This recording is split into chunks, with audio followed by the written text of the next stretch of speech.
lovely. Yeah, and it got a little smushed in my transport, but No, it's but alright. the one's cool, wasn't it on the ground? Oh yeah.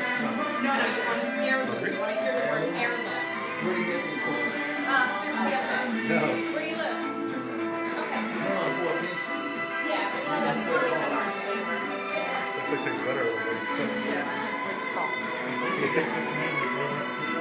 I brought some flyers for you guys too, so yeah. My day job. Well, let's wait till the end. It's been here for a while, don't worry. I'm not worried, you're gonna get it. Alright. So we're getting everything chopped. Next thing we want to add is some kind of, now we've got two flavors. We've got kale and edamame. Soybean.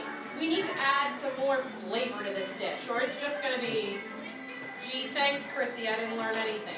So, when we talk about balance, what flavors do you want to add to this dish to balance? And we're going to decide this as a group.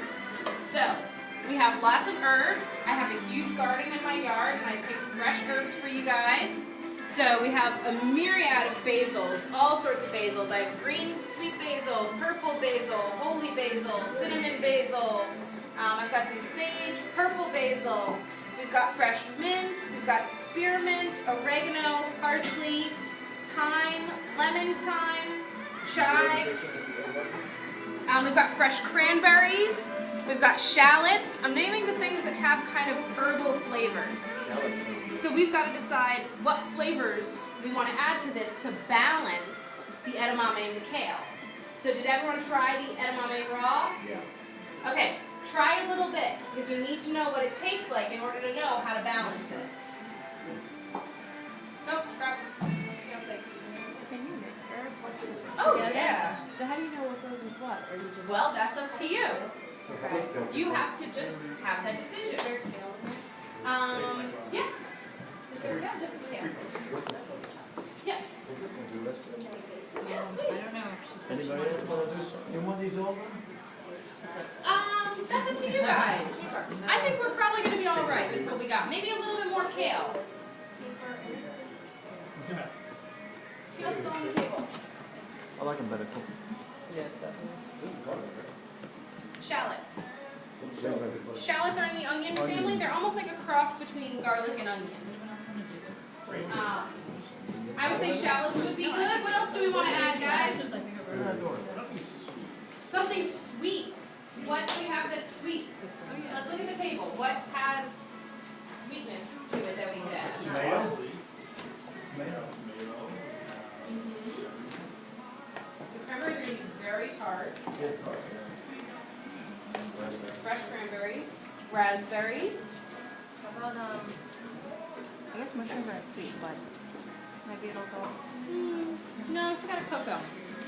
So, for something sweet, why don't we add a little bit of raspberries?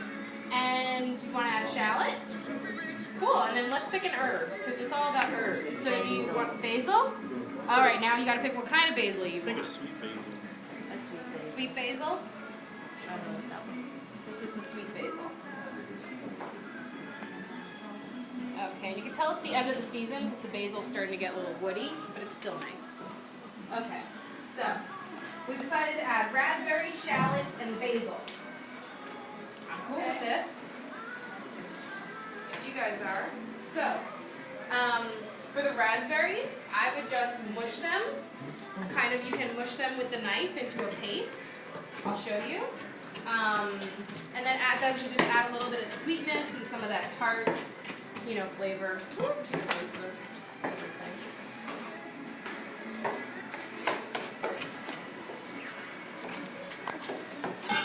Getting the word out, huh?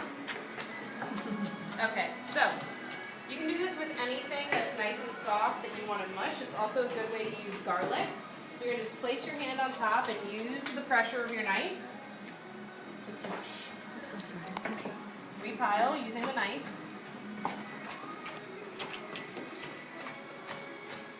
Smush.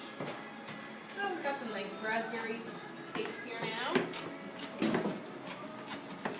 You know, and this is the kind of thing where now that we're adding strong, pungent flavors, we're going to add a little bit at a time.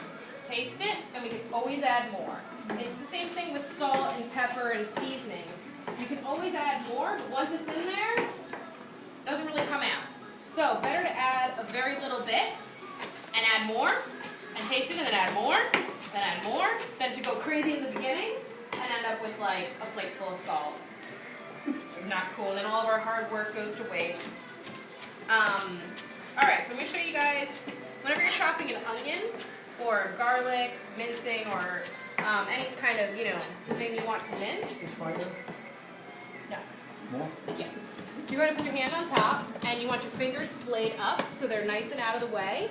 And you're going to slide the knife in, but not all the way. We don't want it to go all the way through. Do a couple slits.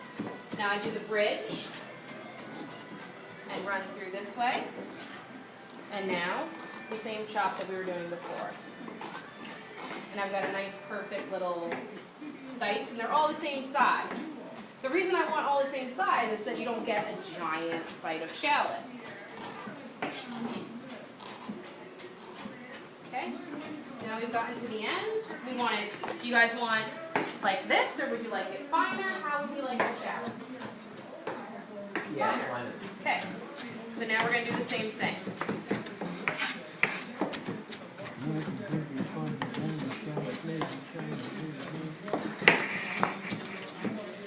I'll bring the microphone next week.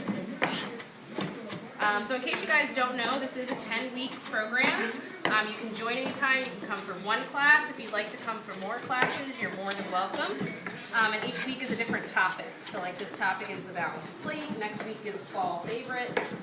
And we're going to really talk about squashes and kind of those dark leafy greens that come in the fall, and other apples and pears. So pumpkins. Yeah.